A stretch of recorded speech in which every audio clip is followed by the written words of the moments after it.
Welcome, this is where nerds come to learn things. If it's your first time here, click on the subscribe button and on the bell icon to get notifications about new videos. Thanks for watching, hope you enjoy it.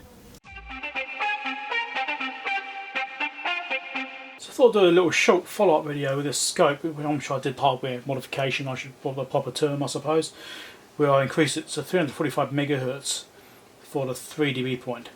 Right, so the official bandwidth would be 345 megahertz, that's what it'd be officially, if it was spec'd. Now I thought, right, I'll do a follow-up with this, because I got asked about what its maximum frequency actually is. I thought, well, that's actually a good point. So, I've got it set to dots instead of vectors, so you can see the sample points. This is currently at 100 megahertz, and those are the dots of 100 megahertz sine wave for my Siglent generator. I'm not just using the same generator I did before, I'm using a different generator. And I'm not using 50 ohms either, so it's a bit different because this one can't put quite as much power out, so I can't actually do 1 volt 50 ohms. So as far as the actual measurements go, can't really trust them completely. I'm doing a slightly different setup there, which I might turn the measure off. I might say here's the dots, a bit easier to see. So you can see the waveform there with the dots at 100 megahertz. Now I've done a single capture here, so I'm going to do 200 megahertz, which is twice what its original bandwidth was. Do a single capture. There you go, there's the dots. Right. Again, just there, so they are pretty much capturing the waveform in a reasonable way, okay? 300 megahertz. Then have a single capture. Now it's starting to get a bit more touchy, right? I mean, are they still, I mean, I'm on a, yeah, I'm on the longest time base. I've got 1 nanosecond division I've got here. So yeah, you can see it, but there's a bit of guessing going on now. Right, it isn't a true waveform with those dots. Before you could see the waveform with the dots, now it's taken some guesses. So like 300 megahertz is really of where you're going to get the point where it's taking guesses. Go back to 200 again. Then have a single. You can pretty much, even here, it's just starting to sort of fall apart a little bit. But it's based on averages, stuff like in vectors. That's the way how they work anyway. So if I go to 350 megahertz, which is basically the top what I got before, there's the dots now. So it tells you how much it's actually guessing with the waveforms. So if I change that to vectors, there's the waveform it thinks it's seeing. Looks fine, doesn't it? So you can calculate the correct waveform from the vectors, but you know, or from the dots to create those vectors. So it's there. I mean, Nyquist is supposed to be, or Nyquist, however you want to pronounce it, a minimum of 2 times, right, the sample rate.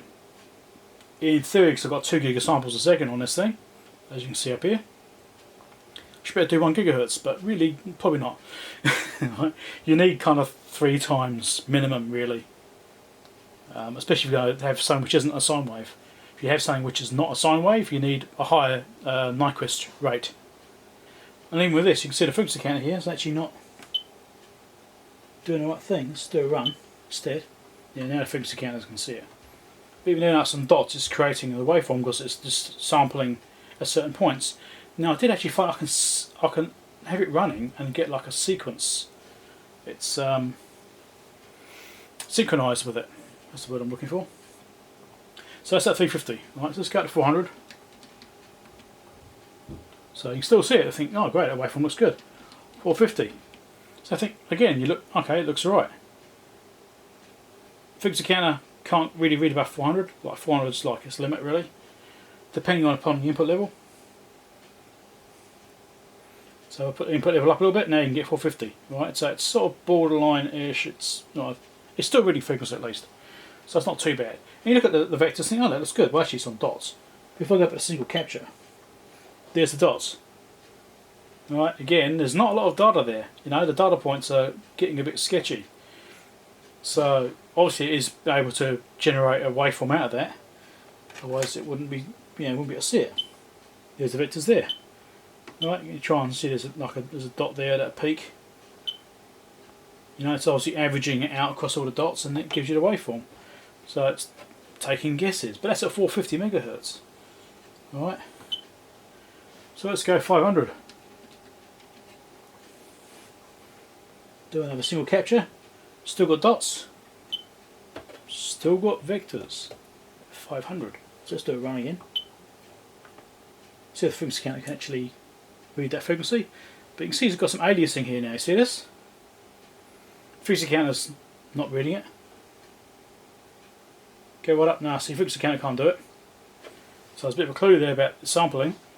And you've got this jitter on the waveform, which means that it just isn't enough data there. And you see dots, it's sort of flicking around a little bit. It's sampling a lot. We'll do about a single shot.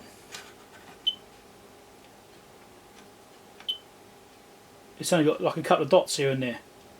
Alright, that's all it's got to try and build that waveform up, which is why it's jittering. Now if I do 499.5 megahertz, just below that frequency, another single capture, dots pretty much the same, but you know it's in almost the same places each time on that waveform, doing auto capturing with dots. There we go, that's what I was doing this. So there's the dots there. Push the one button again, it's 499.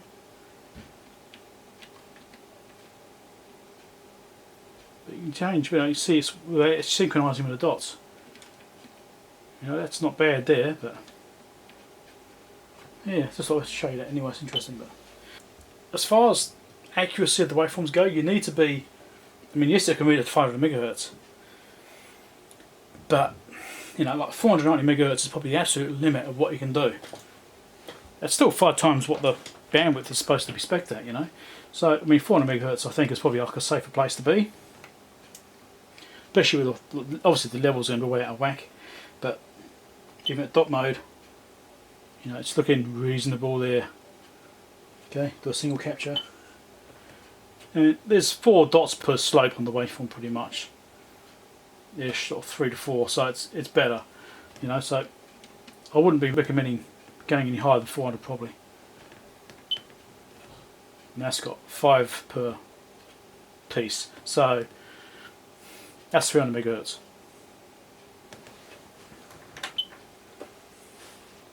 Alright, so I thought I'd show you dot mode because that's something I don't normally use, but it's good for seeing how the sampling's going, because you see where the samples are, and that's you know, quite important. You know, even with the 2 giga samples a second, you know, there's not that many samples at that frequency.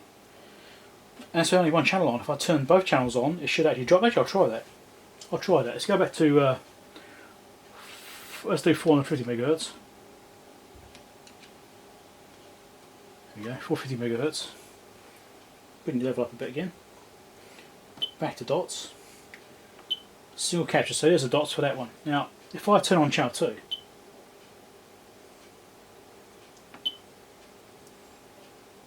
number of samples has dropped because there's samples here for channel 2 as well mixed in there. Right? So basically you've got 1 sample per division.